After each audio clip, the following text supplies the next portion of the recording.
در مورد پایان زندگی کوروش روایت‌های متنوعی در دست است. آشکار است که در قلمرو ایران روایت رسمی و جا افتاده‌ای در مورد چگونگی مرگ بنیانگذار دودمان هخامنشی وجود داشته است.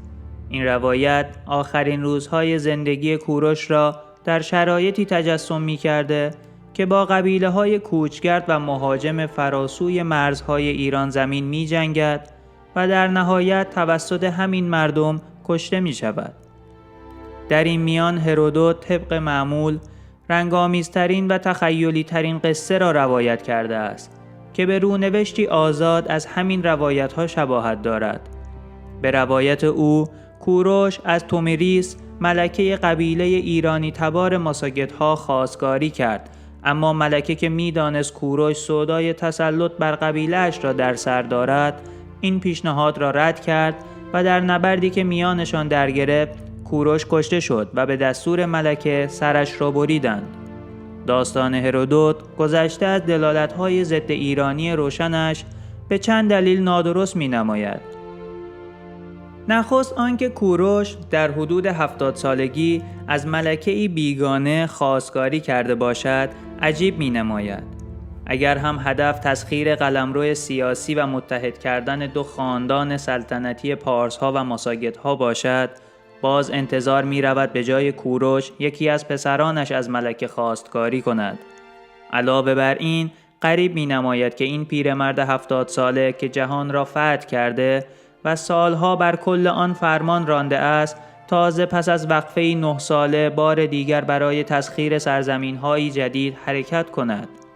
گذشته از این قصه بریده شدن سر کوروش نادرست می نماید، چون می‌دانیم که پیکر مومیایی شده کوروش در پاسارگاد مدفون بوده و بنابراین در خاک ایران مرده است.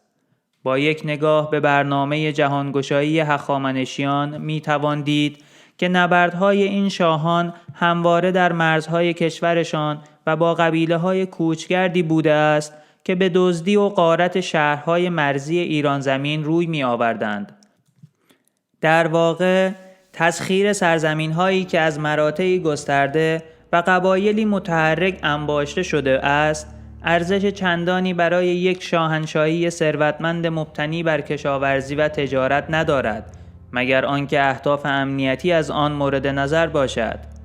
خود این حقیقت که نام قبیله مهاجم به اشکال گوناگون ثبت شده نشان می‌دهد که ایلغار یاد شده پدیده‌ای مهم نبوده است.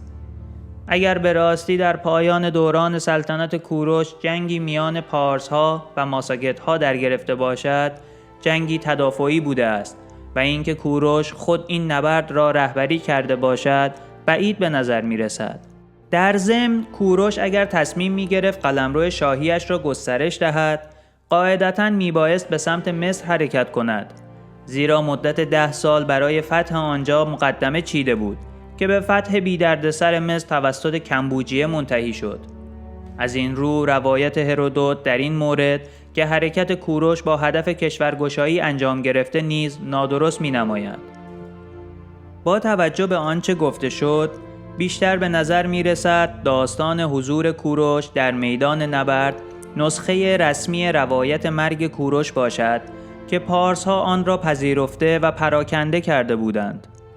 چون چارچوب سلطنتی هخامنشیان وارث سنت کهنی در ایلام و میان رودان بود که شاه را همچون ابرپهلوانی برگزیده تجسم می کرد. احتمالاً مرگ در بستر برای چنین موجودی شرم‌آور تلقی می شده است. جالب آنکه کسنوفون مرگ کوروش را در اثر سالخوردگی و در بستر عنوان می کند. این روایت با توجه به نقل قول‌های فراوانی که در مورد وصیت کوروش در بستر مرگ وجود داشته معقول می‌نماید.